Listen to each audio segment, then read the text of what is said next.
Hello everyone, Jeff with the Green Review here. There are a lot of apples on the ground around this tree, but they're mostly rotting or full of bugs. How do you know when to harvest good, ripe apples? The first thing to know is how many days has it been since the tree was in bloom. The length of time from blooming to harvest is listed in information about every apple tree variety. But unfortunately, most people don't keep track of that information.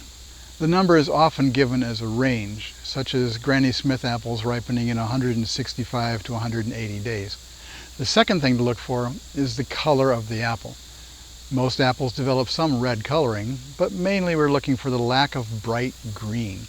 Even Granny Smith, which is a green apple when ripe, will get a yellowish green. The more important place to look for green is on the inside of the apple. On the outside, it's in this area near the stem. If that's still green, it's not ripe. But on the inside, when you bite it or cut it open, is the white flesh green. If it is, then it's not ripe.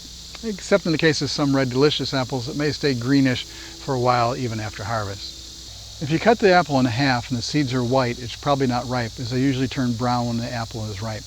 A late ripening apple like Fuji will have brown seeds, but an early ripening variety like Gala may still have white seeds. The next test is to see how easy the apple is to come off the tree. If you lift it and give it a slight twist, a ripe apple will come off. If you have to really tug at it, it probably isn't ripe. The best test that doesn't fail is the taste test. If you know the apples should be ripe, try tasting one. If it tastes good, then begin the harvest. But the apples on the tree do not all ripen at the same time. Apples taste sweetest when the starch changes into sugar in the fruit. If you want a scientific test for ripeness, you can try the iodine test. Mix 1 ounce of iodine in 15 ounces of water and spray the solution on an apple that is cut in half. If it turns black or dark purple, the apple is still filled with starch. If it remains white, the starch is changed to sugar. And if it changes partway, then of course the starch is only partly changed to sugar. An apple that is fully changed to sugar may not store very well. One last point about apples falling off the tree. These are called windfall apples. They may be good or they may be rotting, but don't let them remain on the ground under the tree. If you want to do a lot of work, you can harvest them and cut out the good parts and make cider. If you leave them on the ground, deer and other animals will find them and start eating them.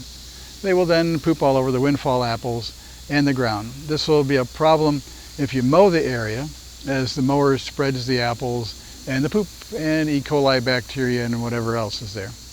If you let the apples rot, they will attract bees and wasps, which will be a problem, and a bigger problem if you need to mow under the trees. So pick up the windfall apples, throw them out, or find an out-of-the-way place to feed the wildlife. And this is Jeff with the Green Review. Thanks for watching.